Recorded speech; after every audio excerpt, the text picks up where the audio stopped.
What's up, everybody? What is up? What is up?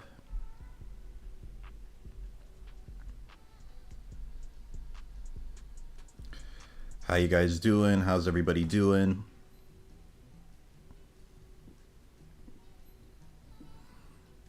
Bromus, what's up? How you doing? You said won't be here long? Oh, dang. Moss, what's up? Eric, how you doing? You said, but you'll try to be? That's dope, dude. Yeah, it is pretty late. Womack, what's up, man? Snellium, how you doing? You said, did you see the Blackbeard versus Luffy animation by NDJ? And hey, also, yeah, I actually did see that. I saw that this morning. It was crazy. Swordsman, Moonlight, how you doing? Silva and Hisoka win. That's what he said. And then he said Hisoka would. Okay, nice. Angel, what's up? How you guys all doing? How's everybody doing tonight? Yeah, it's a bit late. Cosmic Cookie, how you doing? Leon, debate. Yeah, we're gonna do a debate over this, a live stream debate. How's everyone doing tonight? Yeah, I know it's pretty late in the night, bro. People who've been around this channel for a while know my sleep schedule is fundamentally, absolutely, truthfully cooked. I was up all night making that Bisky video, and I wanted to take a nap before I started the stream, but I slept for like 3 hours instead of just like 1. So now it's much later in the day than I wanted it to be. It's midnight for some people. But yeah, we'll see. We'll see how the debate turnout looks. I have these slides created here, and I was just going to go over a few points, and then just open it up to the debate pretty quickly, just because it's so late in the night. Womack, you said you might honestly skip the debate part. No worries, bro. But yeah, I guess I'll just go ahead and get right into it. Since it's pretty late in the night, I'll just go ahead and get right into my points here, and then we'll get right into the debate portion, okay? So when it comes to Chrollo versus Silva, the big thing to keep in mind is like there's actually different versions of Chrollo throughout the manga. Like he gets stronger as the series goes on. This is something that's stated by Silva. Silva in the past had at one point hunted down one of Chrollo's team members and killed him. And Silva bases like the Phantom Troop arc Chrollo, the quote unquote, well, let me say York New Arc Chrollo. Compares him to the last time he saw him, and he's like, yeah, he's improved a lot since last time. And honestly, the dialogue in the left-hand panel kind of summarizes a big portion of what my argument today is going to be. When he's fighting Chrollo, he straight up says, like, we have no idea what he's actually capable of. We don't know all the abilities in his book. So for us trying to kill him, we might both die in the process, which is a wild statement to say about how powerful somebody is when you're fighting them in a 2v1. And the feats that Chrollo performs in his fight against Zeno and Silva are actually insane when you really analyze it. So here's something. One part of when he fights when Chrollo fights Zeno and Silva in York New City, he doesn't have the bookmark ability yet. So he has to hold his book while he's using abilities from it. We'll talk about that a little bit more in detail in a few slides here. But the big thing about this is like Chrollo's going. So Zeno and Silva are going into this fight trying to kill Chrollo. Meanwhile, Chrollo is like trying to steal their abilities, and he's still holding his own. And one of the prerequisites for stealing abilities is like the person has to be alive. So he's not even trying to kill them at the very beginning, or at the very least, he's not trying to kill Zeno at the very beginning. He's trying to steal their abilities, and that's actually stated like at the end of the fight and stated like throughout the fight too. But the big thing to keep in mind is like he has to hold his book during this portion of the fight where he's trying to steal the ability. So he's really like fighting with one hand against Zeno and Silva together, and still holding his own, even back in York New City. And this is him, like, at the end of the fight, just admitting, like, he doesn't think he could steal Zeno's ability. He's just, like, too smart and too powerful. But he was trying to throughout the fight. And then we also get this scene where Silva literally tries to hit Chrollo with a death blow, and it just doesn't actually kill him, which says a lot about how powerful Chrollo's defenses are. It's pretty insane. And yeah, whoops. This is him just straight up admitting, like, he wasn't even trying to kill Silva. I mean, sorry, he wasn't trying to kill Zeno during the fight. His focus was trying to steal their abilities, at least for a portion of the battle. So the fact that he was able to fight at a massive disadvantage like that and not die immediately says a lot about how powerful Chrollo is. Also, this line of dialogue from Zeno and Silva, it's Zeno stating it in the right-hand panel, but the dialogue he uses here is very interesting. He says, "We're not getting paid enough for this," and Killua states that, like, for the Zoldyck family to say they're not getting paid enough for hunting down a person is like the biggest compliment they can give to their target. But the fact that, like, Zeno's saying we're not getting paid enough for this, that really implies, like, even Zeno and Silva working together, Chrollo really is a challenge for them. So that's pretty crazy. Oh, and then also this one panel here, this shows that Silva knew that Chrollo could steal people's abilities. So he had some information on Chrollo's powers before the fight even started. And that is a massive advantage in Nen battles in Hunter x Hunter.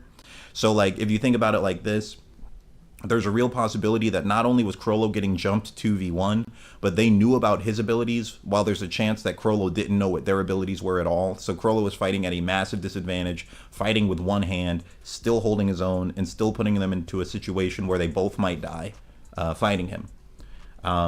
Then Chrollo gets even stronger as the series goes on. He develops Postmortem Nen for fighting Hisoka. And then he develops the bookmark ability, which lets him use multiple abilities at the same time without having to hold his book anymore, which is actually just crazy. And he has a line of dialogue stating that, like, now that he doesn't have to hold the book anymore, his hand-to-hand combat skills have improved too. So really, Chrollo's just an absolute monster. My statement on this, I mean, yeah, my overall argument for tonight is I'm going to say that Chrollo in your, well, let me put it like this. This version of Chrollo we see here with the bookmark ability and Postmortem Nen, I say that he would beat Silva extreme difficulty even without a plan. Like, if they just straight up fight, Chrollo is just more likely to win that battle. And if you have the Chrollo from York New City and he battles Silva, it's still going to be like a very high to extreme difficulty battle, but I would lean more towards Silva in the York New battle. And that's going to be my stance that I'm going to debate tonight. But if you give Chrollo prep time, he beats Silva even in York New, no matter what happens. So that's my stance on it. So if you guys want to hop in and join the debate, oh snap, I didn't even open up my YouTube, bruh. Dang, that might be a problem. Whoops, hold on one second, chat. Here, I gotta open my YouTube. I'll show you guys how to log into the debate. Give me 1 second here. I gotta open up a different scene. Hold up.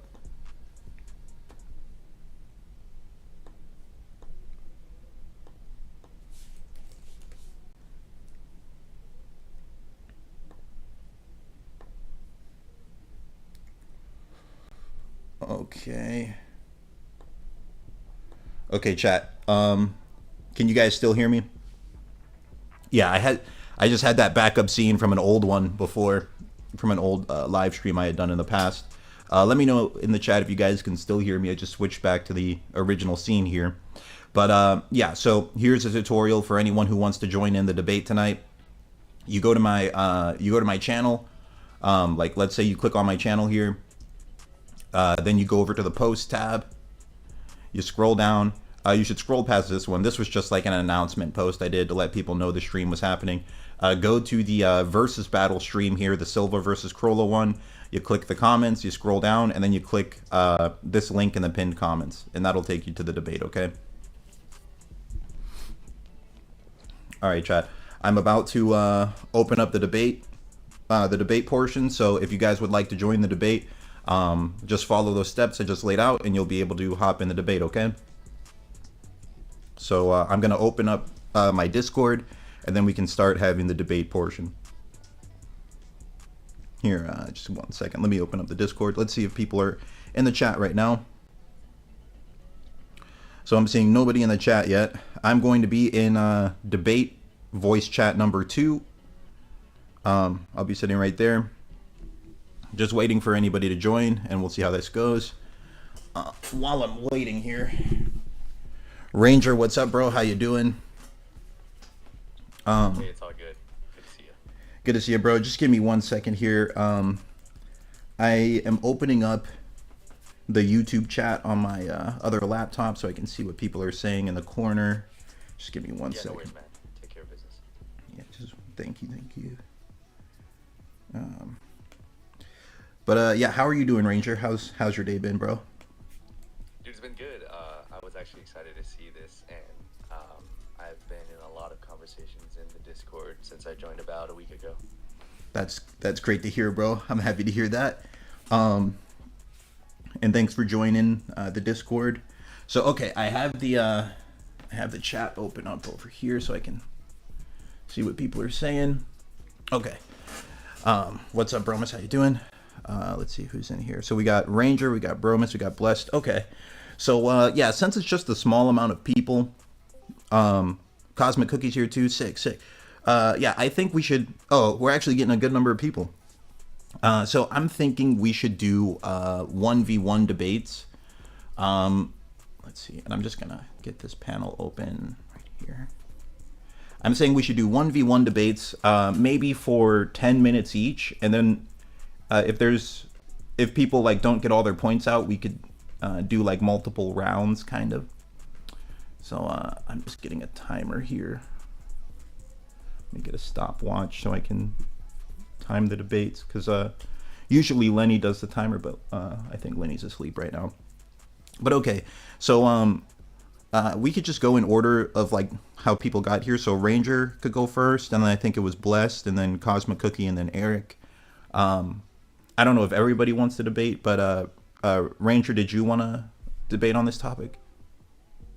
I mean, yeah, I'd like to weigh in. I think, all the points you made, super valid. Narratively, Silva is obviously extremely strong and not to be underestimated, though by his own admissions, just as he stated, it's going to be tricky. And I have to go with that Chrollo did land a hit with the Ben's knife on him, which is honestly, for an assassin to be hit like that, I think that's especially the top, one of the top in the world. I think that's a big talking point right there, and it's a big feat in itself. Also, like I said, Silva mentioning that, and then also Corolla mentioning, hey, Silva, or Zeno, who would win between you and I, and Zeno basically saying, it's very close. He would win most likely. The situation at hand, but if Corolla was actually trying to kill him, it would be a different story. I think obviously Silva and Zeno are relative to one another. Silva, which I think being the current head of the clan, is possibly, at least an equal to Zeno at this point, if not a little bit stronger. But it's hard to tell because Zeno has, due to the new information released by Togashi when it revolves around the Nen charts. I gotta reread it, but it's looking like that Zeno's an ultimate in his category, and so I'm not sure if I read if Silva's also an ultimate. But with that being said, Chrollo narratively, like if go into the newer chapters, he's just leveled up so much with his fight with Hisoka, and him going into the Dark Continent. It seems like he's still trying to build his arsenal. So I mean, I don't think it's much of a debate. I really do agree that Chrollo probably has this high difficulty. As the series progresses, I think he's just going to get stronger, and I haven't seen too much of Silva, so it's really difficult to kind of be like, yeah, I think it's one way or another, but I really think it's a lot of the odds are in Chrollo's favor. And honestly, between the two, Chrollo's abilities seem just so much more diverse, and I think Silva has more experience, perhaps, in the sense of like his own arsenal. And Chrollo has more at his disposal, but he's probably not as experienced in certain things. Like Silva probably got his stuff down to like a fine point, and whereas Chrollo has like so many options. So, like I said, not really too much of a debate. More, I do agree with the points you made. Oh, okay. Okay, that's good to know. Yeah, because yeah, that is what I think. I think that Chrollo is just more likely to win, especially the current version of Chrollo, and he's in the middle of evolving his abilities even further. Like once he does that, I don't think like Silva would have any chance really. Like because he's trying to evolve to be able to beat postmortem Nen Hisoka by adding like more conditions to his book even right now. But yeah, based on what we've seen, I lean towards Chrollo winning in the current chapters. What do you think about York New City Chrollo versus Silva? I was saying that Silva would win extreme difficulty, and that might be kind of a hot take. It's definitely a debatable thing there. What do you think about that? Like if they fought with no prep time and Chrollo fights Silva in York New City. I have to say I got Silva on that, and that's where yeah, it is a hot take and debatable. I have Silva on that simply because this dude is revered as like one of the top assassins, if not the top assassin in the world. Zeno for certain, entrusted his life to him. Zeno has such a high standard. Silva has also had experiences with Chrollo, so that being said, not having prep, but Silva knowing the capabilities of Chrollo, being able to steal abilities and use abilities that have been stolen, gives him a slight advantage with that knowledge. Chrollo, I'm not sure if Chrollo even mentioned knowing what Silva was capable of, other than the fact that Silva did kill a previous Phantom Troop member. I just don't know how much combat Chrollo and Silva, if any, engaged in when they first had their first encounter with each other. It does look like they faced off from the flashback. It was just a quick flashback, but it didn't really tell you to the extent of their abilities.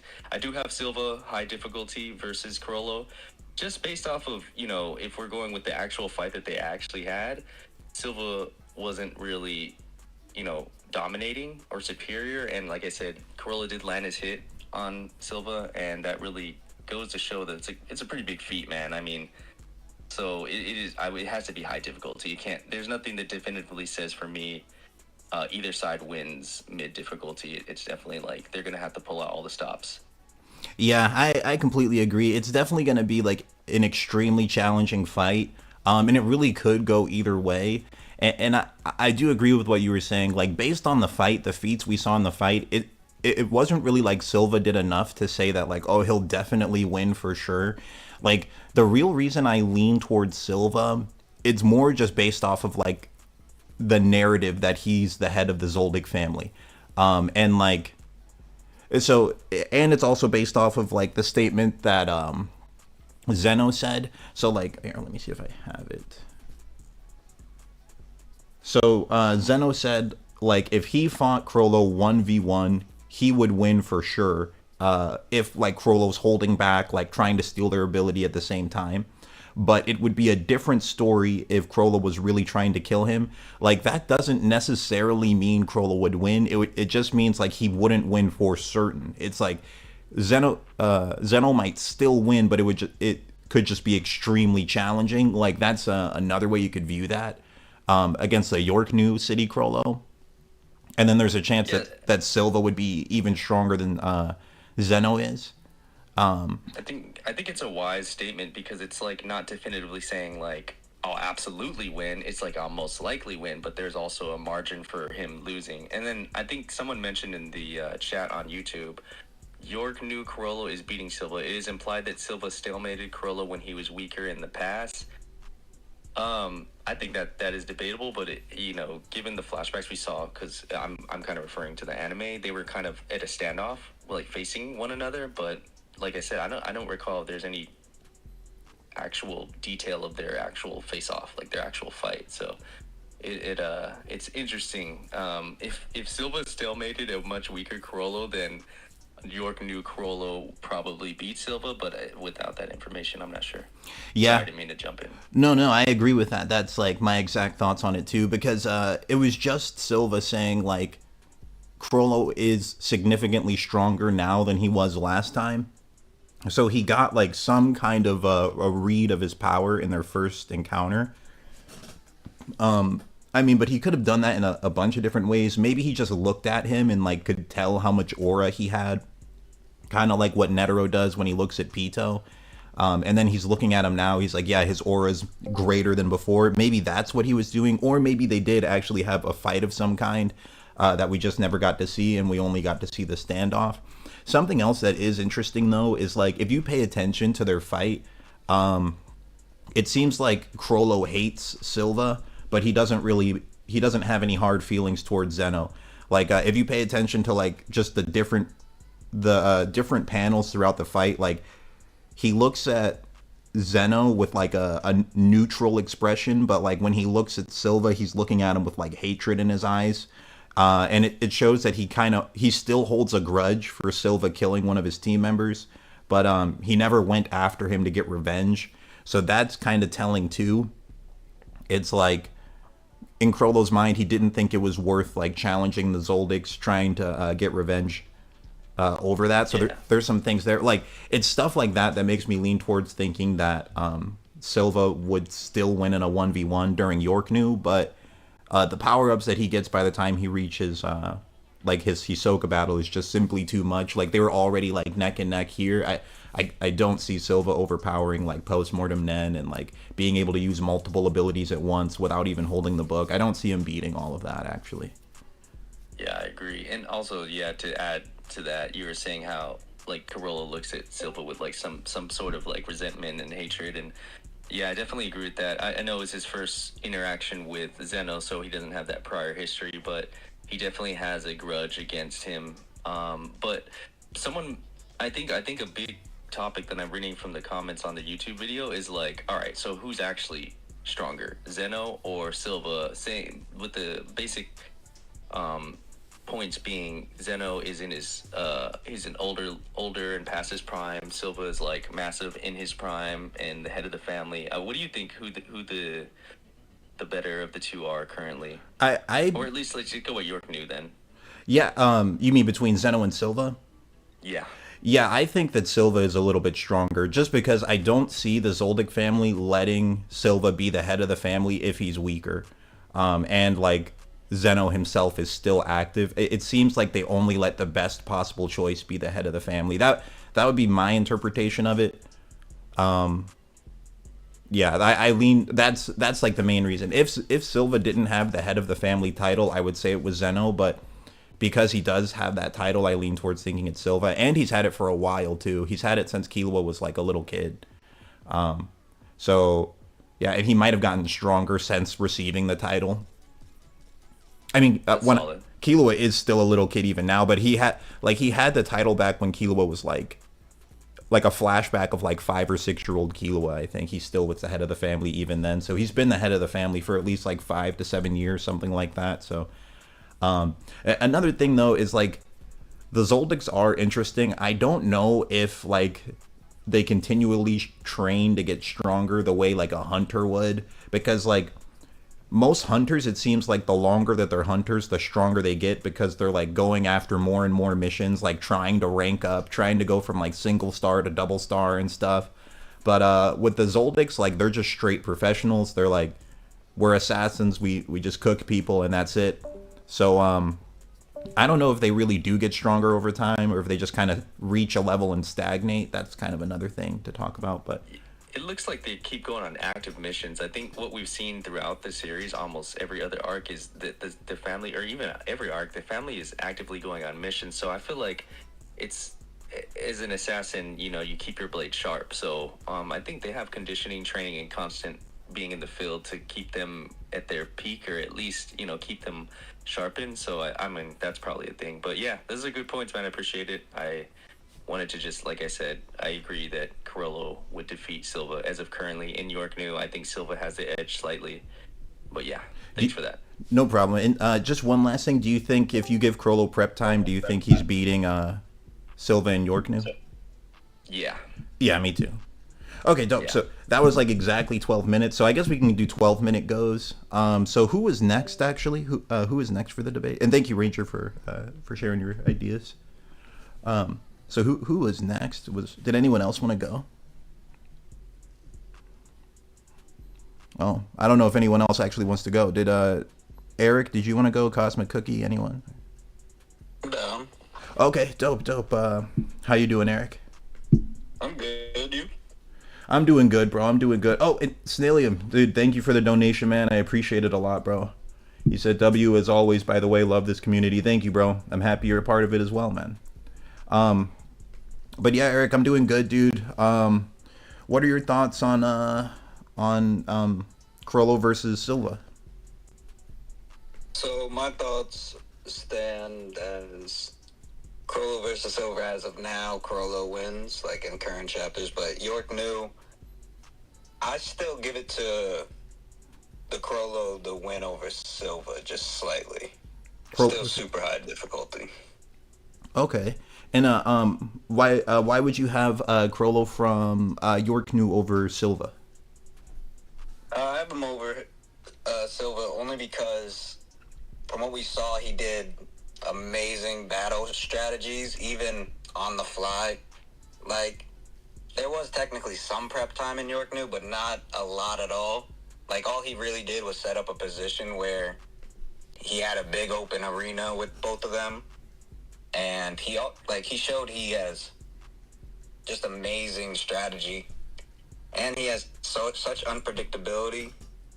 Like, if I think about it, he could easily have used indoor fish in that battle, separated them, could have done who knows what to them. Like, indoor fish is broken, and he was in an environment that would have been perfect for it. Like, I wonder how Silva would even deal with indoor fish. Like, do you think he could, I don't know, one-shot both of them, like, out of existence? I actually don't remember all the way the indoor fish works. I just remember it was like eating a person and they should have been dead, but they were still alive. Like, I don't remember exactly how it worked though. Is it like a homing missile that just like follows you? See, I'm not exactly sure on that either. I think it just is like it attacks whomever Chrollo like dictates, and they only disappear if they're in an like outdoor and open environment. I think Chrollo said. Okay, because I remember it was around chapter like 96 or something. I could look at it really quick. Yeah. Yeah, I mean, and we also don't even know the depth of all of his abilities. Like, if I'm being really honest, Chrollo did better in that fight than Silva did, in my opinion. Like, far better. Because, like, Zeno and Silva had all the advantages and still couldn't kill him. Like, they knew that he could steal powers. It was 2v1. They were, like, just jumping him, and he still held his own while, like, not even going all out the whole time. That's pretty crazy. It shows he constantly uses that distance strategy by whipping something out so that the enemy don't close in on him. Like with the Ben's knife, he does it with his Soka, with the black box. He's always making his enemy overthink and try to keep their distance with just little details like that. Yeah, and honestly, that the Ben's knife is really crazy. Like, if he's fighting anyone that's not a Zoldyck, that might just end the fight. Just because Zoldicks have like poison resistance, but yeah, I mean, true. You could make you really could make a good argument that Chrollo would win even in York New. Really the only thing I have to say that Silva would win is just like the narrative idea that he might be stronger than Zeno and Zeno might be able to win extreme difficulty. But it really is a debatable thing. And I just got the panel of the indoor fish. So he's saying that, yeah, it was like you were saying. It's fish that can only be used in a closed room, and it doesn't. Wait, it says that the person doesn't die until the fish disappears, and they don't even feel pain as they're being eaten. So I don't know. I don't know what like the limitations of this ability are. I don't know why he didn't use it against them either. He has so many crazy powers that we didn't see. It would have easily separated them at least. Like, made them move around a lot more, like, distance between each other. Would have cut their communication. But he probably didn't want to hurt them too bad, so they didn't use their abilities to the fullest. Yeah, I mean, it's honestly interesting just looking at the fight. But, I mean, I really do think overall Chrollo actually did do better than they did. An argument you could use, you could say that maybe Chrollo prepped for this battle too.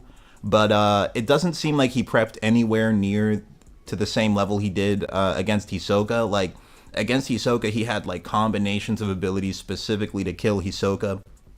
But here, he wasn't even doing anything. Like, he wasn't even trying to kill them for the most part. Like you said, he had to, like, meet all of his requirements to even, like, get that off. And he, at the end, goes, oh, I don't think I could steal those guys' ability. So he he does have high difficulty against them. That's for dang sure. Yeah, because I mean, it really, like, just based off of that, the fact that they were both actively trying to kill him while he wasn't trying to kill them and he didn't die, that's pretty crazy. And we also saw that he can tank, like, Silva's Hatsu ability that he used, that, like, Kamehameha type blast he did where he threw those energy balls at him. He could survive. Yeah. We saw he has the defense to survive that. So I don't even know if Silva has anything stronger than that. If that was Silva's strongest move, then that's not so good for Silva because we saw that Chrollo can survive at least one of them. Can I just ask, like, did Silva actually land that attack, or did he pull the attack due to the tendons dying in the phone call? Sorry. No, you're good.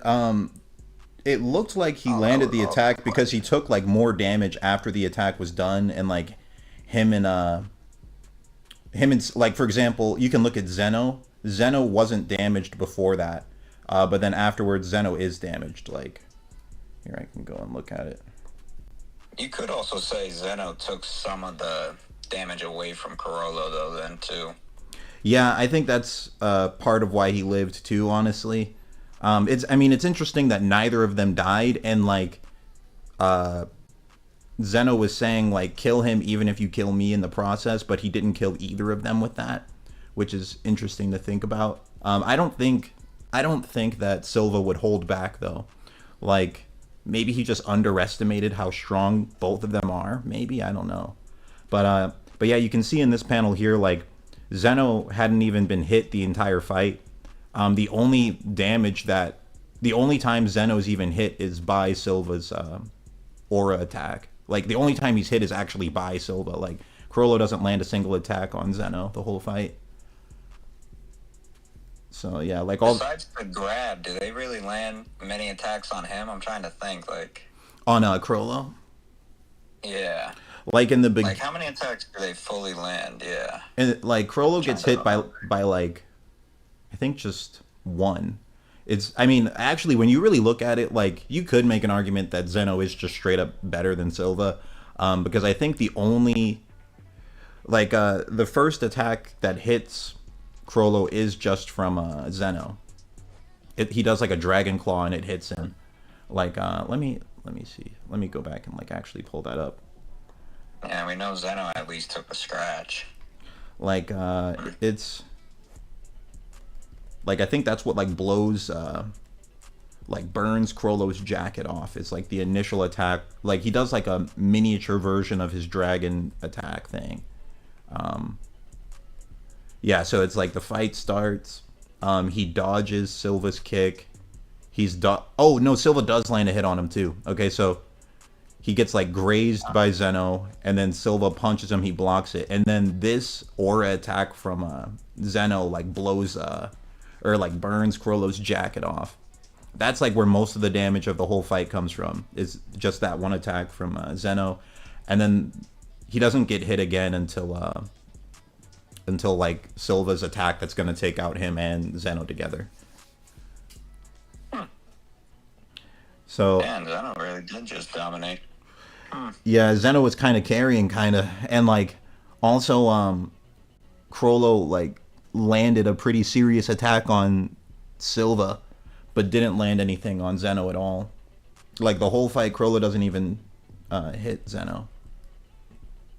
But he cuts Silva with this poison knife, which is pretty crazy. But yeah, I don't know. When you really analyze it, like, if you analyze who's stronger based on just who did better in this one exchange, like, you could say that Zeno is a little stronger than Silva. But I lean towards saying that, like, maybe Zeno is still a little more skilled, but like, maybe Silva has just like more aura and just more physical strength, so he's just a little bit stronger, maybe slightly less skilled. But I'd lean towards Silva still winning. But it really is debatable who would win between Zeno and Silva. And yeah, it's like, honestly, the only argument I would have for Silva beating York New Chrollo is just based on narrative. It's not based on feats. Like, based on feats, Chrollo probably would win. Yeah. I'd agree with that completely, Ben. Yeah. Yeah, but Because narratively, it would only make sense. like the head of the Zoldycks losing is would be crazy narratively. After building them up like that, showing their whole house, like they have a whole country that follows them pretty much. Yeah, I think looks up to them. yeah, it's true. So like, yeah, I mean, when I really just talk about it, it's like, yes, Zeno. I mean, there's a real chance Zeno might actually be a little stronger than Silva even now, but that's a debatable thing. And then the whole Silva versus Chrollo and Yorknew is really the only debate because I really don't see any way Silva's going to beat postmortem Nen Chrollo with like he can use multiple abilities. I don't see Silva winning like no matter what he does there. And then I would also say like if you give Yorknew Chrollo a prep time to like the same way he set up to kill Hisoka, just give him prep time, put together abilities specifically to kill Silva, then he would kill Silva even in Yorknew. But yeah, I mean honestly, you have a great point. Like Silva does not have the feats to back up being able to kill Chrollo. Like the best thing I could say, I guess, would be what he did to Chitu. He one shot Chitu, and and Zeno was saying like even if Chitu had known the attack was coming, it wouldn't have made a difference. Like that kind of implies that Silva is faster than Chitu is if he's going all out. But I mean, maybe Chrollo is too though because he's able to hold his own with both of them. So Very true. I feel like the hammer fist to the head would definitely take out like almost everybody. That was such an epic way to take somebody out. yeah, it was crazy because he crushed him like an ant, which was like kind of symbolic. Very poetic. But yeah, I mean, honestly, I'm just kind of agreeing with you because it's like I'm really sitting here trying to think of a way to say that based on feats, Silva would be stronger than Chrollo, but I just really can't. Like, he's jumping this guy 2v1 trying to kill him while Chrollo's not trying to kill him, and he's still getting tagged, you know? So it's, it's like based on feats, I think Chrollo might, you have a good argument. Like, Chrollo might just legit win even in Yorknew, but the only reason I can say I think Silva would win is just because like he's the head of the Zoldycks. He might be stronger than Zeno, and Zeno might be able to win. That's all I can really say. That's all the argument I got for Yorknew Silva. Gotcha. No, those are technically also very fair points. Like, cause you try to think about it. I think you're right. I don't think Zeno would ever pass the title down to somebody who he considers weaker. It just doesn't seem in his character. True. Like the way he talks and the way he acts, he's not the type to be like, oh yeah, somebody weaker can just run this family, whatever. Like he just doesn't come off that way. Yeah, I completely agree with that, man. Do you think if Silva had prep time to like create a plan to kill Chrollo, do you think he would beat Yorknew Chrollo? I think if you give Silva like a little bit of prep time, like, because he could have easily come up with ways to like find Chrollo, get to him beforehand, maybe even like find the hideout. Like if he got hired, say even when the first mafia hit happens, and say he came at that point and he finds him at their hideout, I think that's a completely different fight because then Zeno's now on the offensive, giving them the surprise and kind of giving them no other options. Like, I feel like, because who would be able to protect Chrollo from Zeno in the Phantom Troop? It's not many, and he's only around 2 at most. I feel like Zeno could easily take out 2 and then go after Chrollo real fast. Like you're saying, if the Phantom Troop like tried to invade the Zoldyck estate, it might just like end with the Phantom Troop losing. Oh, if they tried to storm the estate, I feel like that would definitely end poorly for them. Yeah, that one is like a debate all on its own. That I actually want to make a video on that too, like the Zoldycks versus the Phantom Troop. I think would be a fun video. I'll probably do a poll on that tomorrow and see what people say. But yeah, dude. Yeah, and I think the fact that they never tried that says a lot about how strong the Zoldycks are. So yeah, I think honestly we more or less just agree on all this stuff. So But yeah, Eric, thank you for sharing your points, man. Um, is there anyone else who would like to go? Anyone else who'd like to debate? Yeah, I would like to defend Silva. I think that what you guys were talking about in regards to narrative, I think that narratively, it even during the fight, I think it was obviously shown that the Zodics were superior in regards to physicality, and that most of the fight, the decision for Zeno to kill himself was based on the unknown of the ability. It was never in an argument that Chrollo was stronger than them or at a different level where they couldn't beat him normally. It was mostly just threading on caution.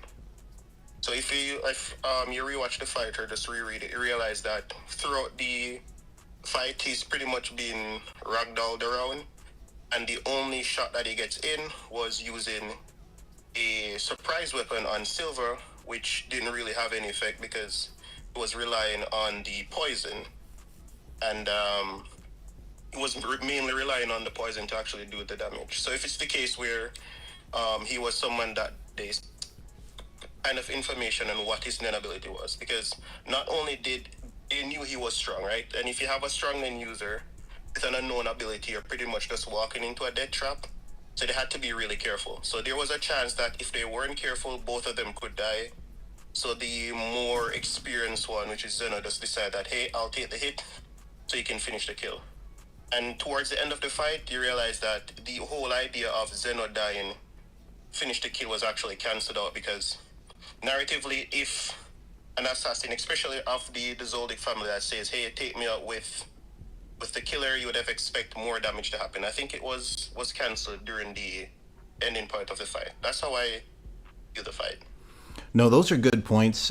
Because you're saying you made some really good points. You're saying like throughout the majority of the fight, Chrollo's just kind of getting thrown around by these guys and just kind of like staying alive. So that would imply that Zeno and Silva are like physically stronger than Chrollo is, but the reason they were saying they both might die is because they're cautious. They're cautious assassins, and like they genuinely just didn't know what was in his book.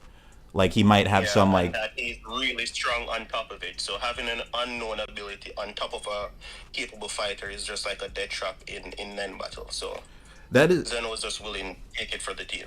that is a really great point. My like only counter to that would just be the fact that like for a portion of the fight, Chrollo was just fighting with one hand, trying to steal Zeno's ability at the same time, while they're both trying to kill him. So that's like a massively holding back Chrollo. Like still can hold his own against these two guys who are trying to kill him. And they both have the advantage of knowing he can steal abilities. Meanwhile, he doesn't know what their abilities are. Like the fact that Chrollo can fight in that big disadvantage, that to me makes me think like he might actually be just on par with them in physical stats. And like the fact that he didn't die from an attack that was designed to kill him also shows that they're somewhat on par.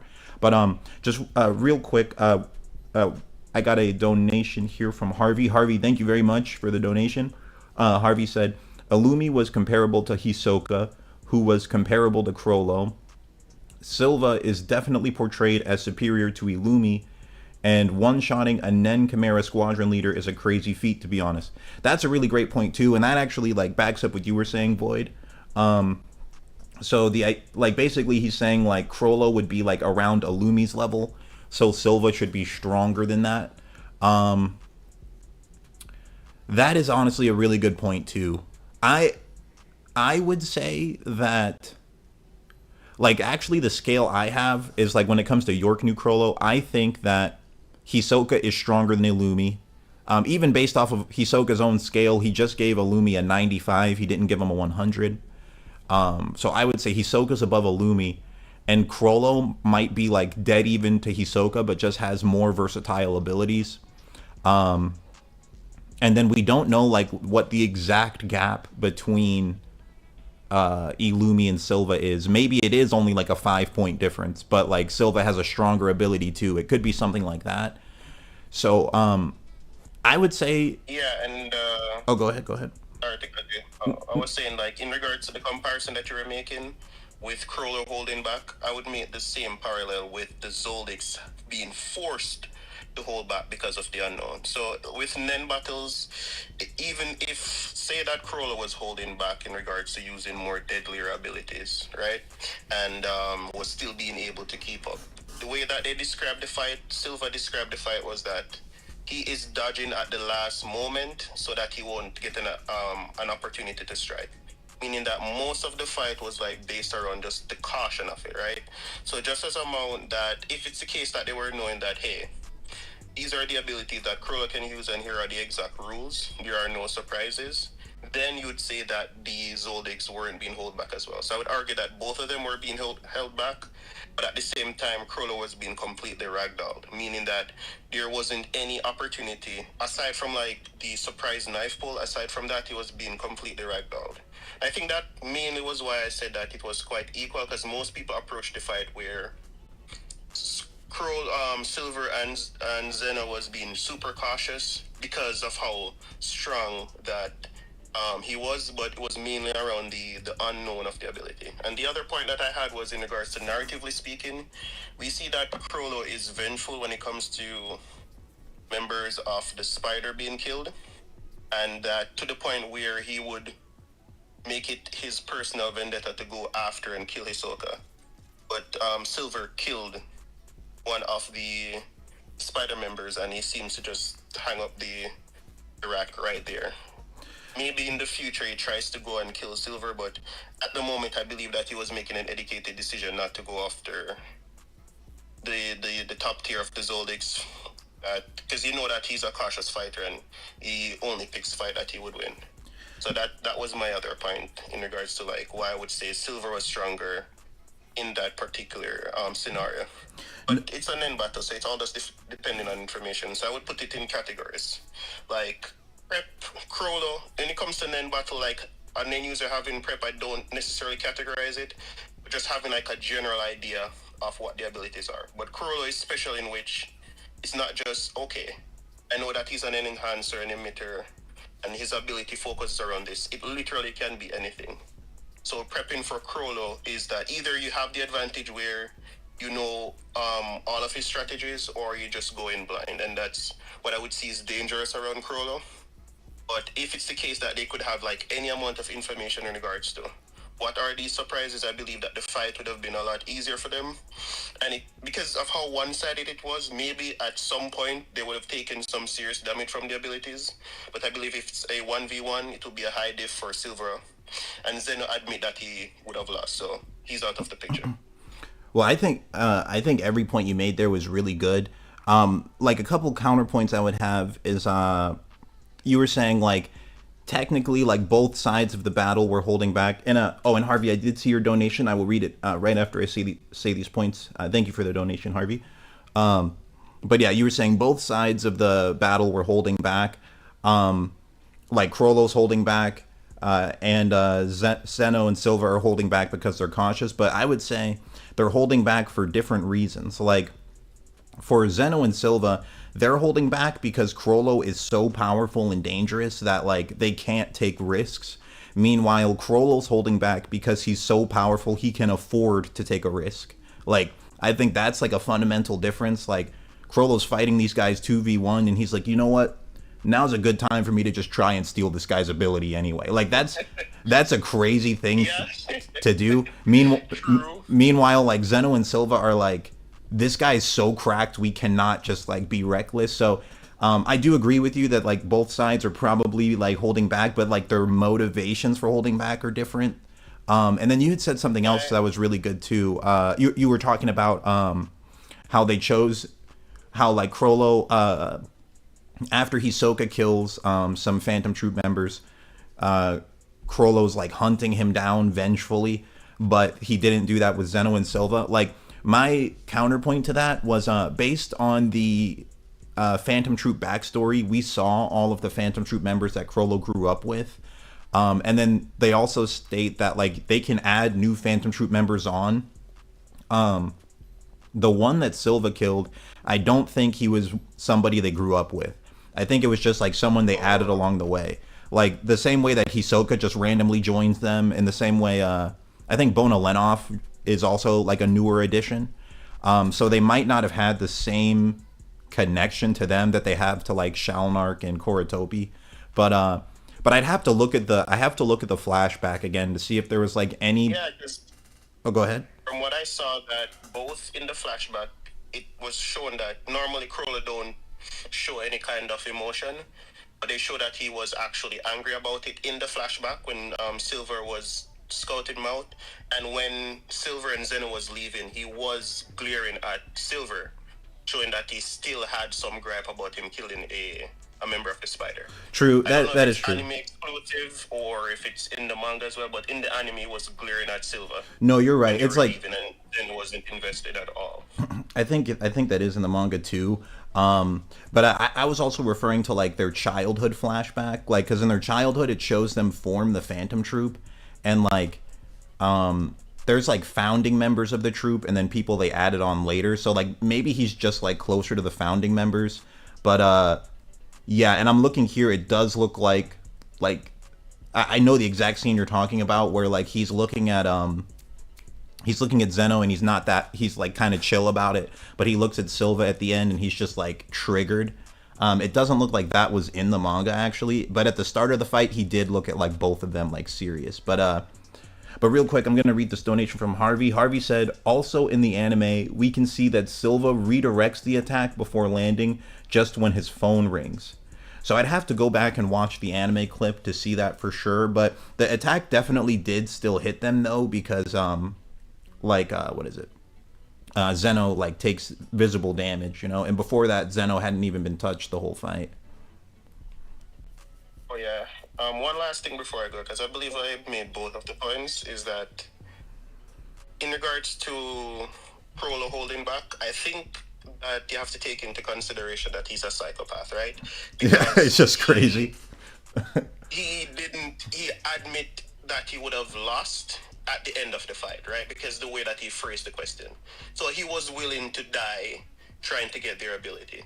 And Yeah, even though true. he was close to death, he was just laughing at or disappointed that he wouldn't No, that's actually a very good point. personality and that he's a psychopath, that it doesn't really like use like on a power scaling level, more like on he's just mad. That's how I interpret it, because he would have died because he admitted it like one on one. Just asking one on one is saying that okay, I would have lost because it's the two of you, but because it's one on one, who would have actually won? You know what I'm saying? Yeah, I think that would be my final point there in regards to like just overall how the fight turned out. Yeah, no, I agree with that. Chrollo would have died in that fight. It's just we don't know if like Zeno and Silva would have died too, but Chrollo was for sure going to die if they like kept going. And then also like this other thing that's kind of interesting is at the very end of the battle, Chrollo says like he's asking them like you guys aren't gonna just like ice me right now. You're not gonna just cook me, and they're like, nah, you're not our target anymore. You're good. And then Chrollo says you won't get a chance like this again. So like that's also kind of talking about how Chrollo gets stronger, and I think Chrollo himself thinks he'll be strong enough to. I mean, this is kind of highballing Chrollo, but maybe Chrollo thinks in the future eventually he'll be so strong that he'd win even if they 2v1'd him. Do you that Frollo believed he would die in that fight, or do you think that any of the fighters believed that they would die, or they were fighting seriously, quote unquote, knowing that the fight could end at any moment? Because both of them were fighting with information that the fight might be cancelled. I think Zeno and Silva were trying to kill him immediately, but Chrollo like was just trying to hold them off a little bit. That's kind of how I view it, but that's debatable too. Okay, all right, no problem. All right, thanks. It's just wanted to say it's a really cool thing that you're doing. It's always a thing seen like content creators having like ideas, putting it out to the community, and no one ever the community not getting a chance to have their say. So it's a really cool thing that you're doing here, and I'm really sad that I missed the Miak debate because I'm firmly on the Miak side. So thanks again. Oh, it's all good, bro. Thanks for tuning in, man. I appreciate that. And yeah, I like doing debates because like when I put out videos, like I want them to be like as accurate as possible. And like if I'm doing debates, sometimes people correct me. So like that's kind of like what I'm looking for when I do these too. It just gives me more ideas for stuff. But yeah, thank you for tuning in, bro. Is there anyone else here who would like to debate? I think we could do one more if anyone else would like to go. Okay, Yeah. Oh wait, anyone else wants to go? Yeah, I just had one point. Okay, what's up, bro? How you doing? How you doing, man? I was just asking, like, I don't know if you guys covered this. I might have missed the first part a little bit, but how do you reconcile with the fact that Chrollo was fighting off both Silva and Zeno? Yeah, that's a good point. Like, you mean like, wouldn't that just automatically mean Chrollo's stronger than both of them 1v1? Yeah, it's just such a hard point to look over because, like, imagine fighting two people like that are both super professionals. Like, how much better would you have to be to fight both of them off, and you're not even trying to kill them? Yeah, no, that is a great point. I mean, like, we were talking about that a little bit. Like, I was saying, like, based on feats, even York knew Chrollo is stronger than Silva. Like, based off of like what you're saying, just based off the feats alone, Chrollo would be stronger. But based off the narrative of like, there's a chance Zeno might have been able to win in a 1v1, and Silva might be stronger because Silva's the head of the family. That's really like the only argument you could make for Silva being stronger in Yorknu. But like once you get to the Chrollo who fights Hisoka, there's like actually almost zero argument that could be made. Like Chrollo would just straight up be stronger because he has like post-mortem Nen. He can use multiple abilities at once. So yeah, I mean, honestly, you have a great point. Like based off feats, Chrollo is the stronger fighter, even in Yorknu. Yeah, that's all I had to say pretty much. Oh no, you're all good, bro. But yeah, I think that's where we'll end it. Oh, we got one more donation from Harvey. He's talking about like the attack that Silva did, the energy blast attack. He said Silva hit the wall behind them. The damage is from the wall. Yeah, that's debatable. Oh wait, no, we do see it did hit the wall too, but like weren't they they were against the wall though. So like here, let me go back and look, because like we see in this panel here, the wall is just like destroyed, like the wall has been basically disintegrated. But if we go back and look at where Chrollo was, he was like against the wall, I think. Yeah, his back was against the wall. Yeah, you can see like the wall cracking behind him, and then it looks like Silva hits him square on with it, and then they just tank it.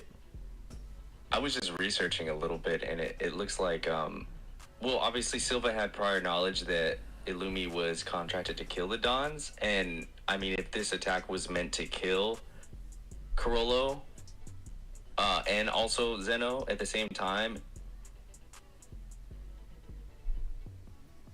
Hey, yo, Ranger, you still there? I think you're... The attack, or knowledge that the Dons are going to be assassinated. Yeah, can you hear me? Oh yeah, it went mute for a second. What were you saying? You said if he knew that they were going to kill the Dons, you said something. Yeah, if he knew that Illumi was contracted to kill the Dons, and this attack was meant to kill Zeno and Chrollo at the same time, that it's probably highly likely he just pulled it or he weakened it, because like if it's meant to kill them and it barely did that, I don't know. It's kind of like, I'm not sure if it actually landed, or if he pulled it, or if he didn't charge it enough. It just kind of seems that maybe he intentionally didn't land the strike at its full force, So that's just what I think personally. And it does. I mean, in the manga, it doesn't look like Silva gets a call from Illumi until like after the attack is done. So I don't know. Maybe that just goes to show that like Zeno and Chrollo are just really strong, or maybe their defenses did like kind of stack together. Like if it was just one of them, it would have killed them, but with both of them together, they survived. Because we see here, it's like, in the manga, it looks like Silva doesn't get a call until after he does the attack. But all right, guys, that's everything for this debate today. Thank you everybody in the Discord chat for tuning in. I appreciate it a lot. I'm gonna head out of the Discord chat, but feel free to like continue debating with yourselves if you'd like. But thank you everybody for tuning in. And I'm just gonna head over to the YouTube chat real quick. So peace out, you guys. YouTube. Let's see what you guys were saying. You said Harvey said, but in the anime, he hit the upper part of the wall. Yeah, I'll definitely have to go and check the anime version of the scene just to look at that. But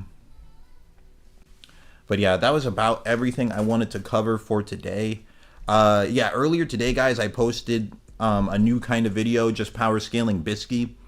Let me know what you guys think about that video. If you guys like that, then I can do a whole series of videos like that. Like the next one I would probably do would be Chrollo is overpowered. And the advantage to those kind of videos is I can get them posted like much more quickly than I can a versus battle, because like the most time consuming part of the versus battle is like writing out all the different win conditions and then editing stuff that doesn't happen in the anime, like finding clips that like would match up with that is like more challenging than just power scaling one character. So like the video I just posted today, I made that in like 2.5 days, but usually a power scaling video, like a versus battle, takes me like 2 weeks. So like if you guys like this kind of video, I can post much more of those. The next one I would do would be Chrollo is overpowered, most likely, and I would just go more in detail with these concepts. I also want to do a Gojo is overpowered, but I know Jujutsu Kaisen only gets like half as many views on my channel, so I might do a live stream for that. But yeah, let me know in the chat what you guys think about that type of video, the like is overpowered series, because like the is obvious series is versus battles, but the like is overpowered series would be just me focusing on one character, explaining that character's lore and their power scaling just for that one guy. So I would, like in mind, I wanted to do Chrollo is overpowered, I wanted to do Hisoka's overpowered, Gon's overpowered, Killua is overpowered, Morel's overpowered, and I could just go like that and do a bunch of those. Like the advantage to that is you guys would get like at least like 2 edited videos a week rather than like 1 a month. So and I'm still working on the Hisoka versus Chrollo, but yeah, that one is taking a little while. Some guy said, would all Baki characters just be enhancers? Probably. Except for Yujiro, Yujiro would be a specialist. He could just do everything. Anime Epic Battle said, can you do Kite versus Illumi or Hisoka or Chrollo? So Kite versus Illumi, Hisoka or Chrollo. Yeah, I could do that. I might do that as a stream. Like, we could do that as a debate. Because we kind of talked about that in the Hisoka versus Razor debate. We kind of talk about that a little bit there, but I could make a whole stream specifically dedicated to that. Just do a whole debate on that one too. Hunters versus Troop vid. Which hunters would you want the troop to fight? Maybe you meant Palace Hunters? Dunn, you said, thought the Bisky video was great. Thank you, bro. Yeah, because it's like the benchmark for me continuing that series, I would like it to have at least, like at the lowest, 15,000 views to 20,000, like in that range, because like I just have to make sure that like the time I put into editing that video and making it is worth the time, because like when I do live streams, like my highest viewed live stream got like 7,000 views.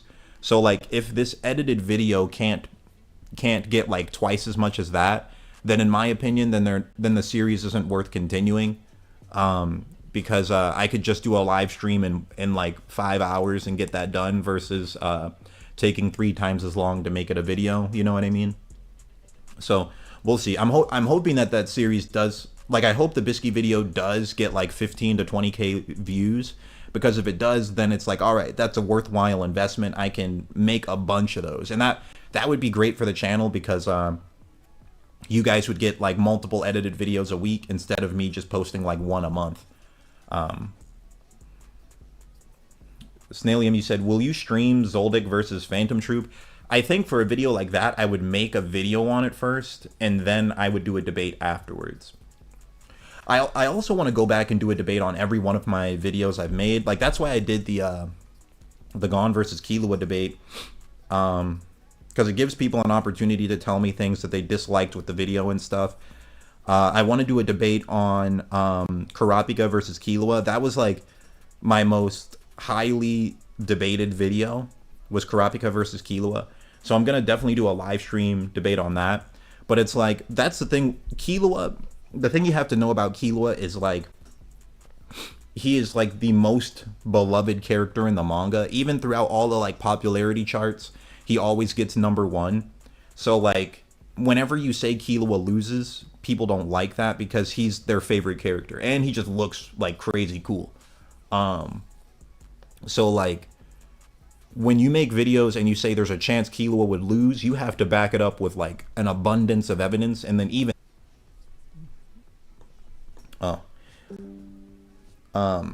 yeah, my OBS was just tripping. Sometimes my my like streaming software randomly says that the live stream stopped, but then it just like keeps going.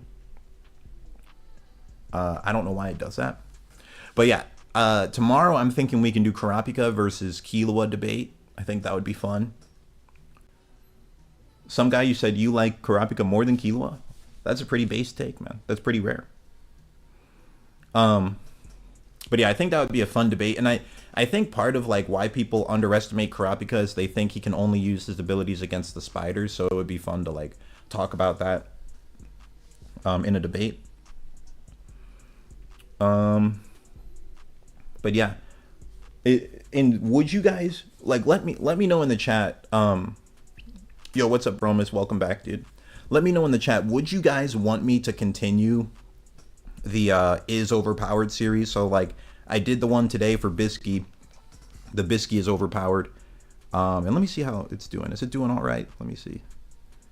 It is, it's like kind of ranking low. It's not that bad actually. In terms of, compared to like my normal videos, it's not the lowest ranking, but it's not the highest ranking in terms of like the first 7 hours of it being posted. It's doing decent. It might end up peaking at like 20K. I hope it can break through 20K, but we'll see. But would you guys want me to continue that series? Like, because I could do Chrollo is overpowered. I could do Killua is overpowered. I could do Gon is overpowered. I could do Hisoka is overpowered. I could do Illumi's overpowered. Morella's overpowered, and just keep going over and over and over. Let me see. Bromus said, continue the series. Haunt said, no, it's boring. One-dimensional glazing. Neo said, continue the series. Corey said, versus vids versus overpowered. Versus is better. I agree. I think the versus videos are better. It's just that they take me way longer. Like, that's really the only downside. Like, I'm sure you guys have noticed, like, I post like about one versus battle a month on average. But like with these power scaling one character videos, I could do like 2 a week. Harvey said they're going to be more One Piece versus. Yeah, One Piece, I've been saving those for streams. It would be, dude, it would be fun to do another One Piece edited video. Like, I actually started the channel with One Piece power scaling. It would be fun to do another one like that. Just one more time. But I mean, honestly, I want to build the channel up with Hunter x Hunter more before I branch out to like One Piece edited videos again, just because they take so much time. Bromus said, honestly, in my opinion, you should make that your main content series. Do 1v1 debate streams, and for bigger videos, do like Troop versus Palace Hunters or stuff like that. Yeah, that's kind of what I was thinking too, man, because it's like, just because of how long it takes me to make the versus battle, I was thinking like, if I could just do one versus battle a month, but I was doing like 8 is overpowered videos a month on top of that, like you guys would be getting like literally 9 times more uploads from me. Snailium says next One Piece stream, I think I'll do Zoro versus Sanji debate. What debate would you guys want tomorrow? Would you want a Zoro versus Sanji debate or a Killua versus Karapika debate? Let me know in the chat which one you would want for tomorrow. And I'm thinking, bro, I might have to do the debate in the morning because like it is so late, and I think more people would have tuned in if I did this in the morning time. But let me know what debate you guys would want tomorrow: Killua versus Kurapika or Sanji versus Zoro. Snaily, oh yeah, I read that. Andre, you said, who's your favorite character? Gon is my favorite character. Just because, in my opinion, he's like the best example of talent and potential displayed, like, out of any manga I've seen. He's like the best example of it. And like, his potential is so great that like you actually sit there thinking like, how strong would he be if he was under different circumstances? Like, I think about it all the time. How strong would he be if he was just raised by Jing and Jing was training him from youth? How strong would he be if him and Killua switched roles and like Killua grew up with the Zoldycks and if Gon grew up with the Zoldycks and Killua grew up in the woods, how different would they be? I think about stuff like that. I think he's a very well written example of like having a like genius character, to the point where it doesn't feel cliche. You're just like, oh, this is well written genius stuff. Corey, you said you think Naruto's talent, potential, growth, progression is better than Gon's. I mean, I say with, I don't know. I disagree with that for sure, because I think the biggest thing that holds that back is that Naruto trained with Jiraiya for 3 years and came back with the exact same kit. That is actually just horrible, bro. Like, imagine if you leave, like, we saw how much stronger Gon was getting within just like days of training. Imagine you leave Gon with, like, who would be the equivalent of Jiraiya in Hunter x Hunter? It'd be like, would it just be Bisky? It's like you just leave Gon with Bisky alone for 3 years. He's probably going to be stronger than Bisky when he comes back. Like, that's most likely what would happen. Like, if you left Gon alone with Bisky for 3 years, he's going to come back, like, massively, probably, like, considerably stronger than Bisky. Meanwhile, you leave, like, Naruto alone with Jiraiya for 3 years, he comes back the exact same guy. Just taller. And, bro, I could make a whole video talking about how, like, I think Jiraiya was a great, like, he was, like, kind of like Naruto's grandfather. Like, he acted like his grandfather. So he was good in that way, but he was not a very good teacher, in my opinion. Because it seems like the only people he could really teach were just, like, bona fide geniuses. But when it came to Naruto, it was, like, he didn't teach him so many fundamental things. I was talking about this, recently. If you guys read Naruto, there's this scene in Naruto where Kakashi teaches Naruto. He's like, "Hey, bro, if you want to learn things faster, just make shadow clones, and as you're learning things with your shadow clones, all the knowledge is gonna come back to you. Like everything your shadow clones learn, you'll learn. So like you can, if you make 100 shadow clones, you'll learn 100 times faster." And like Naruto's like, "Really? For real? You can do that?" And when I saw that, I'm like, wait a minute, does that mean Jiraiya never told him that? Jiraiya was with him for 3 years, never told him that? They were just training without shadow clones? Like, bro, you realize Naruto could be 100 times stronger right now if you just did that. Like, I was like, this is so dumb. But, so I thought Jiraiya was a bad teacher. And why didn't he teach him Sage Mode? Why didn't he teach him any new jutsu? The only jutsu he came back with was just an upgraded version of his own stuff. Like, the Odama Rasengan was his own move. Corey said Jiraiya is the wing of Naruto. JK. Yeah, I mean, in terms of just like teaching skill, he's wing level, but in terms of importance to the story, he's much bigger. And I mean, like, I give Wing a hard time just because he was scared of like who Gon and Killua could become.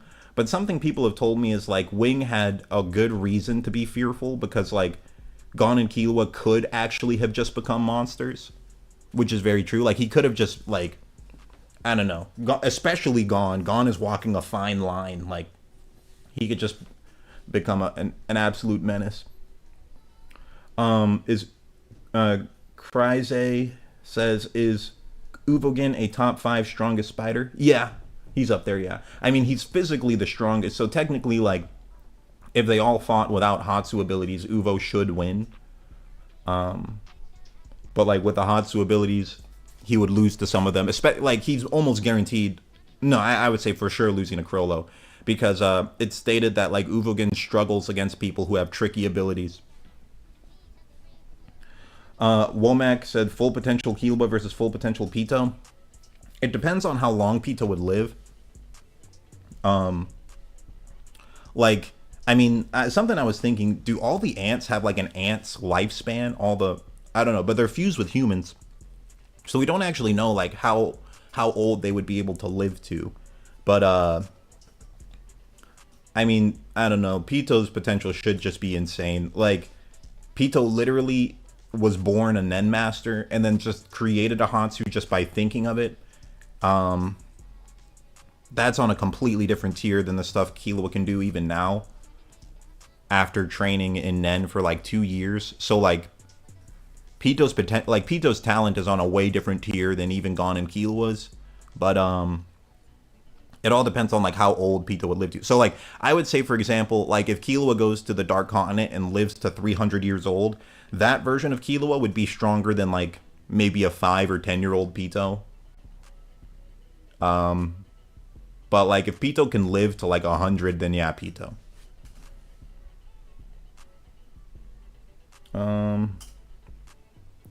Where would you have liked to see Naruto at post time skip? Bro, I would have liked Naruto to come back with like some of Jiraiya's moves. Like he should have been just adept at using summons. He should have had like some basic semblance of Sage Mode. He should have just had like 2 or 3 of Jiraiya's jutsus added to his own kit. That's what I wanted to see. Him have like a couple new jutsus added to his kit and just be like a smarter character. Like he should have been more like Jiraiya. But he was just exactly the same. But definitely I would have wanted to see him have like 2 or 3 more jutsu. Like the Sage Mode part makes no sense. And also, it would have been nice if he had better control of the QB mode. Yeah, some guy, I agree. He could have came back with imperfect Sage Mode and learned perfect later. That would have been sick. That would have been sick. Like, he should have been on par with Sasuke still. Like, Sasuke left him in the dust when he came back. Like, Sasuke was so much stronger than Naruto that, like, he could low diff Naruto, Sakura, and Yamato all at this, and Sai all at the same time. That shouldn't have happened. Like, when they last saw each other, they were, like, dead even. And, actually, when they last saw each other, Naruto was, like, slightly stronger, debatably. Because he didn't even use his summoning jutsu in the fight.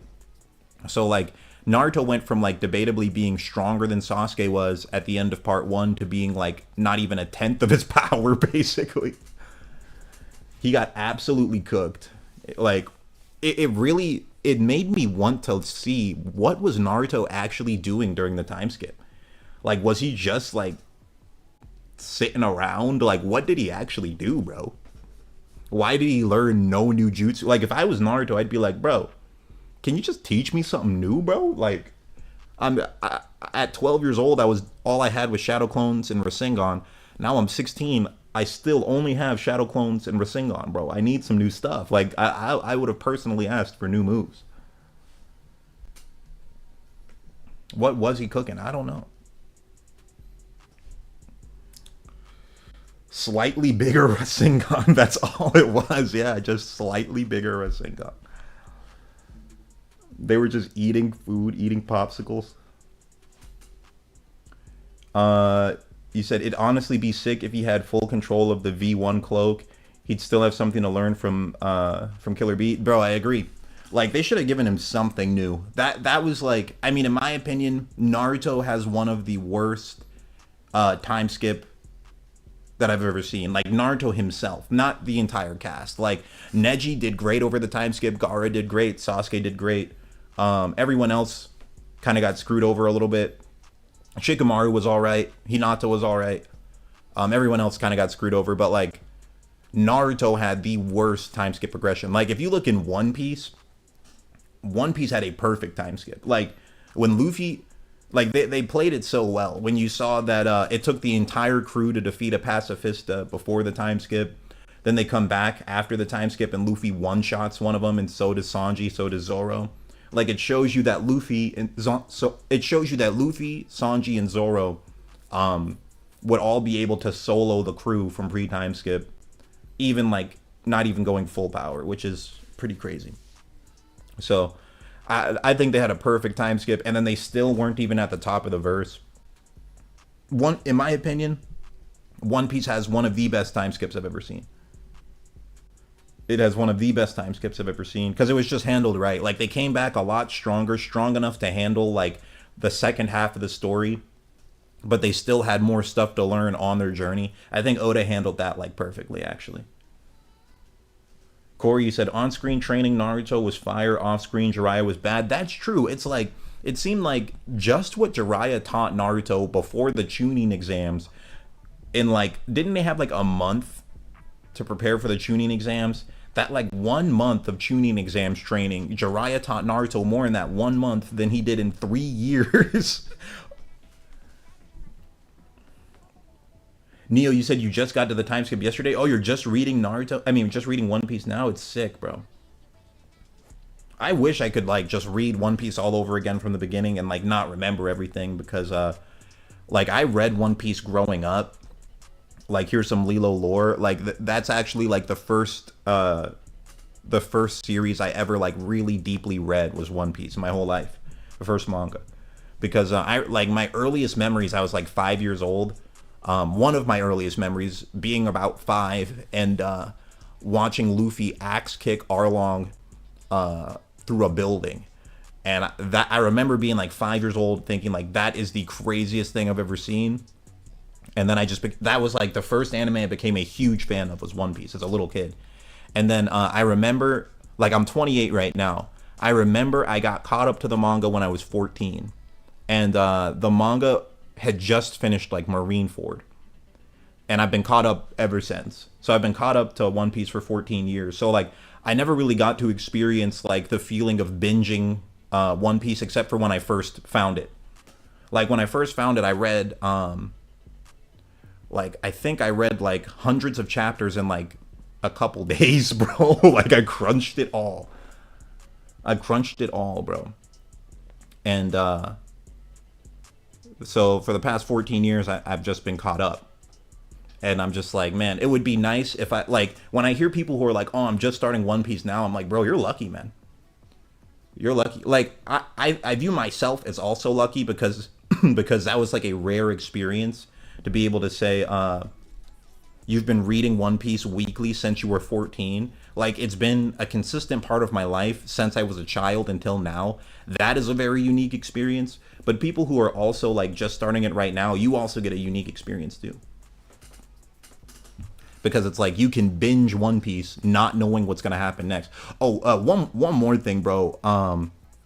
If you haven't read One Piece yet, you definitely should very soon. Because once the One Piece... Like, I made a short on this. This is, like, my only big short on TikTok.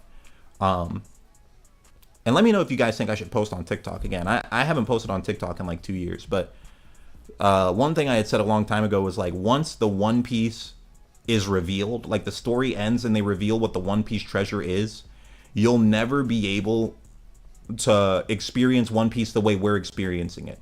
We are the only people in human history that will be able to read and watch One Piece not knowing what the treasure is. Because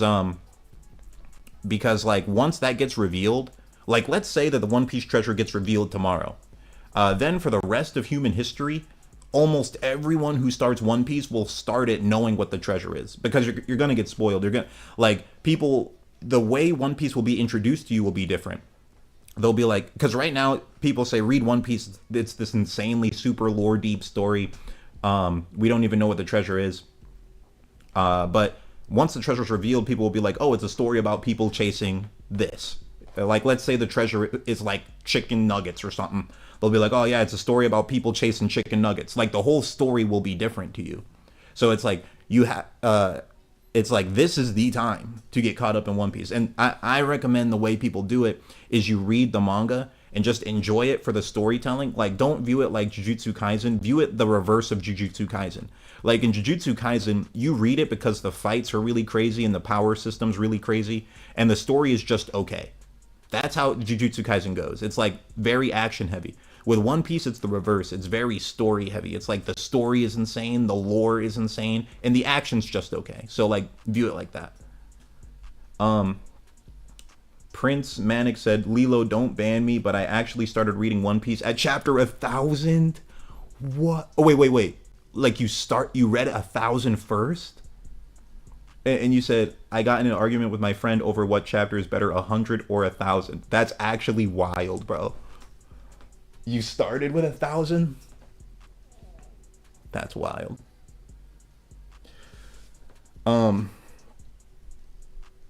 Let's see. Crimey said, I think Uvogen is not top 5 with Hatsu abilities. Chrollo, Hisoka, Illumi, Phaeton, Nobunaga, and Nobunaga is a wild card, but the fact that he was able to pick the takeover when Chrollo was taken. Yeah, I mean, I think that the Uvogen might not be that smart. Like, just the fact that they said he struggles with fighting complex abilities is kind of telling. He might not. That kind of talks about his intelligence. Like, he's easily tricked.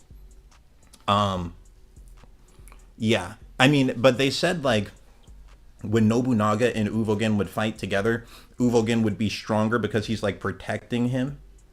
So, like, that kind of implied, like, Uvogen is stronger than Nobunaga. And another thing is, like, Finks and Nobunaga are both enhancers, but Uvogen's just a stronger, better enhancer.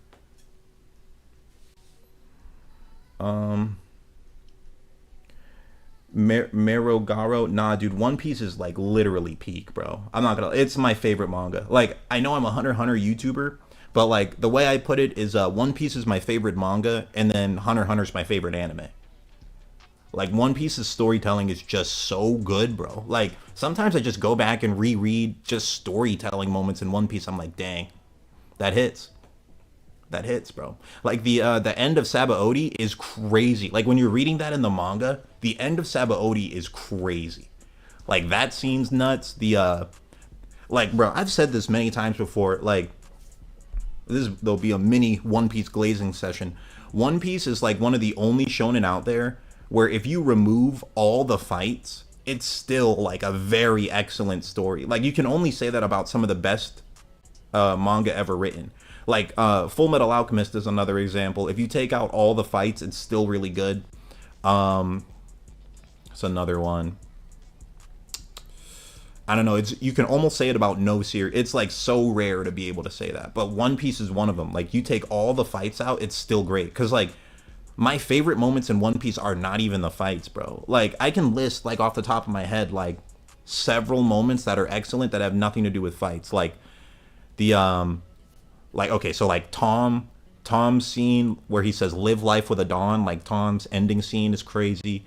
Luffy's I still have my friends scene is crazy. Freaking, there's so many, bro. Like, if I just really sit and think, I could probably list a bunch. Like, like the end of Odin's flashback is insane. Well, I don't want to spoil stuff. Like, there's so many things I'm thinking of right now, but I'd be spoiling things. Let me think of something early. Because, like, a lot of the really cool... There's so many really cool moments where you don't even need the fights, and it's just like, dang. Oh, bro, a great example, Sanji, mini spoiler, like, chapter 20 spoiler, Sanji leaving Baratie, his speech there. Bro, the speech Luffy has to Sanji in Whole Cake Island was crazy. Like, there's so many moments where it's like, this has nothing to do with fighting, and it's just so good. There's also been chapters in One Piece where, like, there's not a single punch thrown. It's just two people sitting down talking, and it's like the best chapters ever. It's like, bro, when Sengoku, like, there's a whole chapter where Sengoku just sits down and he's just talking about, like, the history of the Marines, and he's talking about, like, God Valley, and he's just yapping for 18 chapters, and it's 18 pages, and it's literally one of my favorite chapters in the manga. It's so crazy. That monster, you said, that Nami moment's a great moment. Walking to Arlong Park, bro, so many scenes that are not fighting, that are just crazy in One Piece. It's like one of the only stories I've ever read where I can say that. That's why it's my favorite, to be honest. And just because I've read it the longest. Snailium, you said One Piece became your favorite once you caught up. Dude, it's so good, bro. Crimey, you said, yes, I would say Uvogen is a better enhancer, but due to the fact that he was speed blitzed by Kurapika, I feel like he has a speed disadvantage, and the only member to see his Hatsu is Uvo. But to be fair, the only version of Uvo that was getting speed blitzed was 50% Uvo. He didn't get speed blitzed at 100%. Oh yeah, Snail Aim. Yeah, the interaction at the end of Egghead was good. There's so Bon Clay, Eric, true. That's like the best example. That's the best example, actually. Bon Clay, when you see, oh, bro, I don't want to spoil it, but like, Bon Clay has so many hype moments, and it's like, that's one of the things about Oda, bro. He'll introduce a character that you just think is not important at all, and then he just gives them like the most crazy aura farming, like heartfelt moments you've ever seen, and you're like, oh, this is the GOAT in the story now. Bro, the best example of that's Kuma. Come on. Kuma, bro. Kuma was introduced as a villain, but now he's literally like he's one of my favorite characters in the whole story, bro. Are you kidding me? Kuma, bro. Like, there's so many moments. Hydro, you're not a Bon Clay fan? How could you, man? How is that possible to say, bro? Did you see, are you caught up? Monster, do you ever plan on doing non-power scaling videos on One Piece? Yeah, dude, I want to do some lore videos for it. I want to do some lore videos just talking about the lore. I think I'll experiment doing them as live streams first. Eric, you said a ship will make you cry in One Piece? Yeah, but like, Oda can write. Like, that's the thing about him. He can write, bro. He can write, bro. Like, my one complaint with One Piece, really, my one complaint is Usopp. Like, I think Usopp should be genuinely like one of the top coolest characters in the whole manga. Like, he has so much potential to be incredible, but Oda's still making him like get scared and cry about stuff. I'm like, bro, make him brave already. Make him like the brave Morel type of the group. If Usopp was if like the Usopp we saw on Fishman Island, if he acted like that this whole time, he'd probably be like in my top 5 favorite characters. Fishman Island Usopp was peak Usopp. Fishman, like, he wasn't crying at all, he wasn't freaking out, he was just like handling business, 1v1ing people and stuff. But then the moment we get to Punk Hazard, like, for some reason Oda just reverted his character and made him scared again. And I'm like, why did he do that? That is like my big complaint, like really like my biggest complaint in One Piece is just how Oda's handling Usopp, because we know that Oda knows how to handle characters like this and write them like really well. We know he knows how to do it. But he's just like stopped doing it. I don't actually understand why, because in my opinion, Usopp should be the coolest Straw Hat.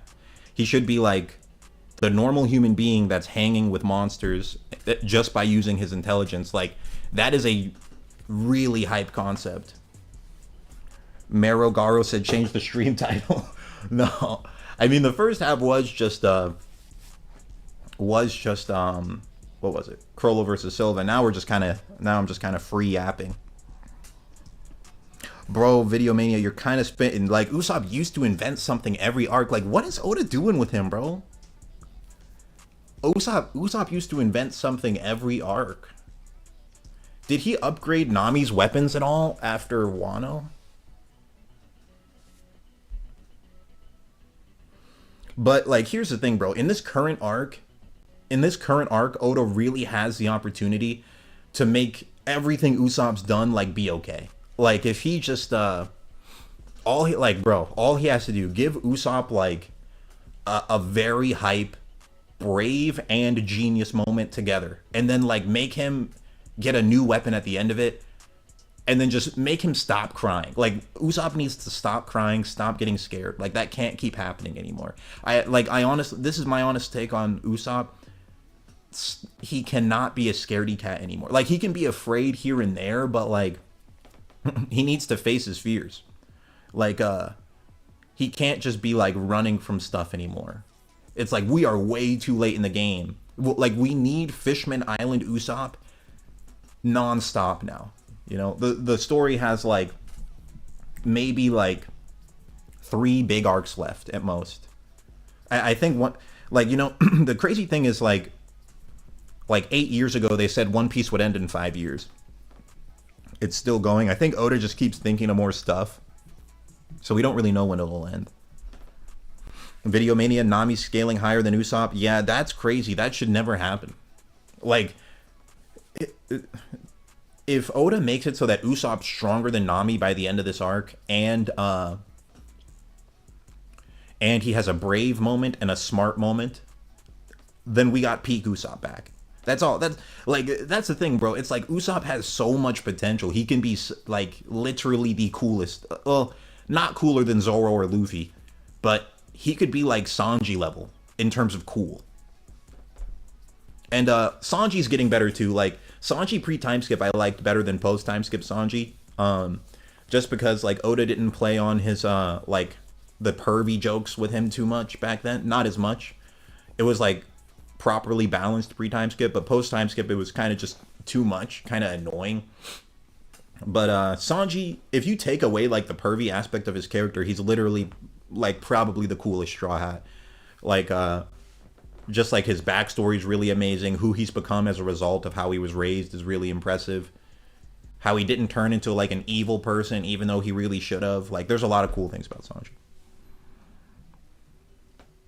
Kreze said, well, the main reason Uvo was at 50% is due to his cockiness and his slower battle IQ, and I feel like that's just something he has and was not just that one fight. You could be right about that too, quite frankly. Snailium, least favorite trope. Yeah, that's my least favorite trope too. Isaac, something needs to be done about his hockey as well. Yeah, he unlocked, bro, he unlocked observation hockey like six. Oh crap. I don't want to spoil. Whoops, my fault. Like, yeah, he needs hockey development. He needs some hockey blooms. Like, I'm hoping in this arc, Usopp gets a 1v1 fight against someone that's stronger than him, and he outsmarts him and defeats him, and gets a power-up all in one. Like, give him a moment of bravery, bro. Like, the best Usopp moment in the story, in my opinion, is actually in Alabasta. Where, Usopp was, like, scared at first, but then they start making fun of Luffy and he just locks in, even though he's weaker than them, and then he outsmarts them and beats them. Like, that's the Usopp I want back, bro. That, like, I don't know why Oda has, like, stopped cooking with just Usopp. Like, it's, you can make the argument it's with a few of the Straw Hats. But Usopp is the one suffering from it the most. Because, like, it's just a real fact. Usopp used to be a lot better, bro. Like, Alabasta Usopp was locked in. Fishman Island Usopp was locked in. He just needs to lock back in. But in the recent chapters, they're showing he has, like, some new abilities. Like, but it's like, he needs more, bro. He needs to truly lock in. And it's like, if Oda just delivers us, like bare minimum one good Usopp chapter, it's like that's enough to make up for a lot. Because deep down, a lot of us like really like Usopp, but we just don't like how he's been lately.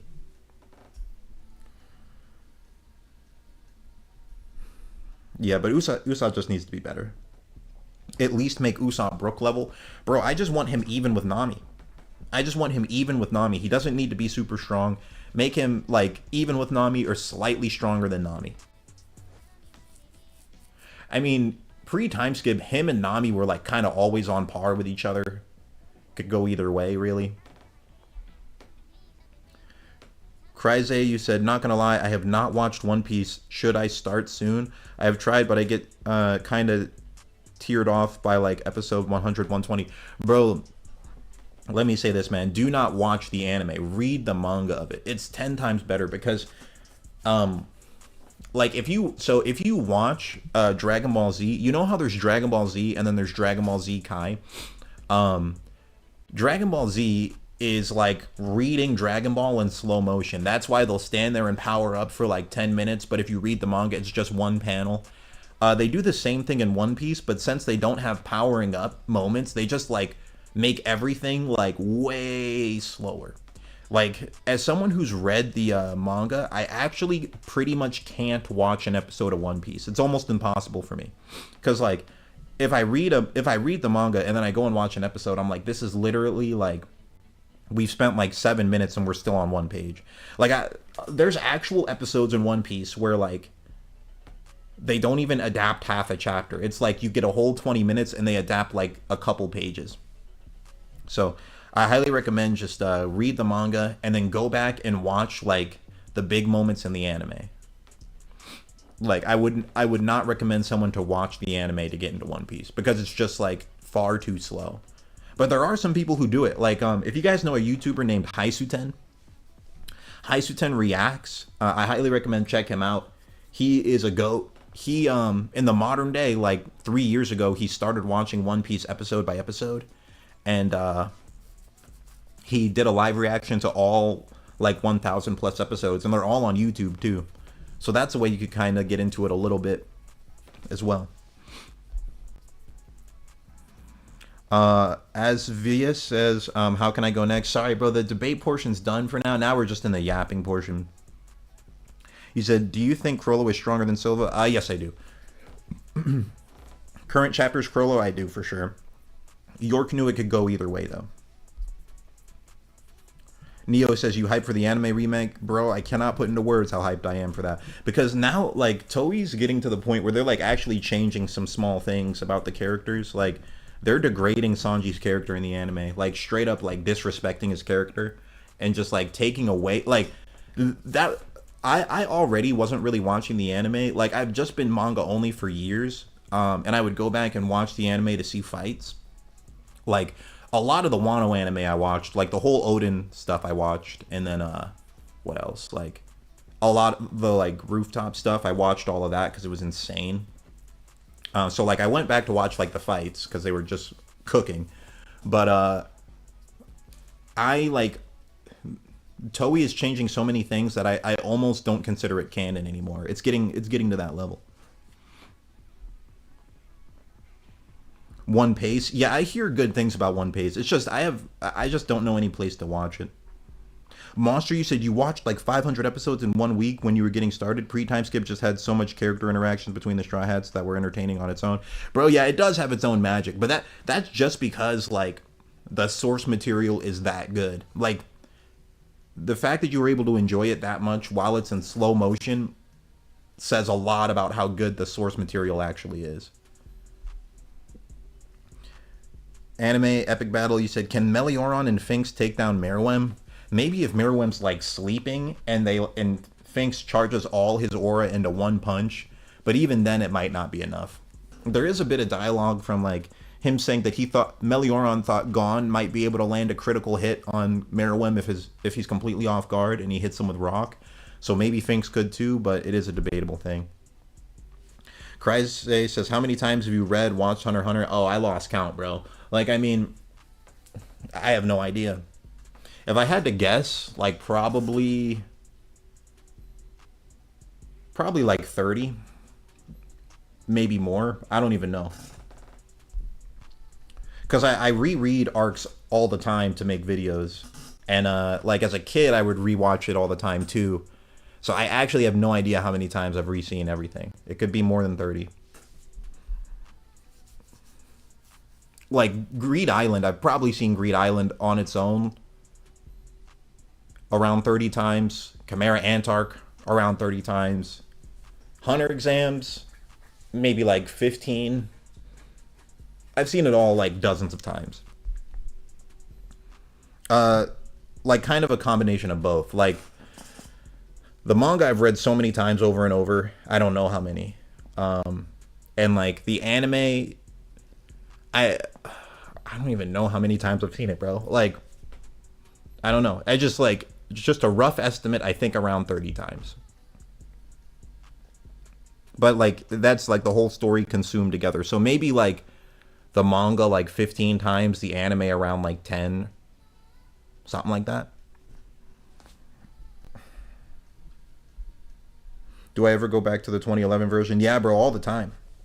All the time. I watch like clips of it a lot. Like there was a point, like when I first found Hunter x Hunter and first watched all of it, I was like legitimately obsessed with it. Like I would just watch it every day, bro. Like it was just like the coolest, to me it was the coolest anime I'd ever seen. I was like, this is just a genius. Everything about it's genius. And like, dude, the hiatuses used to genuinely hurt me, bro. Like I couldn't handle it, bro. I had to like disassociate from the story because like I just thought maybe it'll never finish. and I just had to accept that. It was a tough thing for me to accept, though. But the hiatuses used to genuinely make me sad, bro. Like, I can't even put into words. It would actually make me super sad. Video Mania, you said, I thought this is why Killua and Gon could not get past Hisoka at all without Nen. I'm not sure what you mean. I might have missed something. Oh, you said something before. You said, I thought beings not using Nen would just get one shot by Nen. Why didn't this happen with Kite versus Pito? Well, Kite and Pito both had Nen. Pito just did not have Hatsu. Castro versus Genthru. I'm leaning towards Genthru, to be honest, bro. Like, if he hits him with the I am the bomber thing, that's cooking Castro. Castro wouldn't survive it. Monster, you said that's why I don't reread Hunter x Hunter. I can't blame you, man. In my mind, like, the honest truth, in my mind, I just tell myself that Hunter x Hunter's done. I just, like, envision that it's a completed series.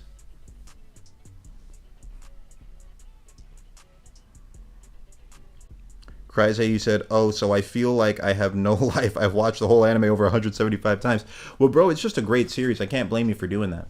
It just means you found something you really like. There's nothing wrong with that.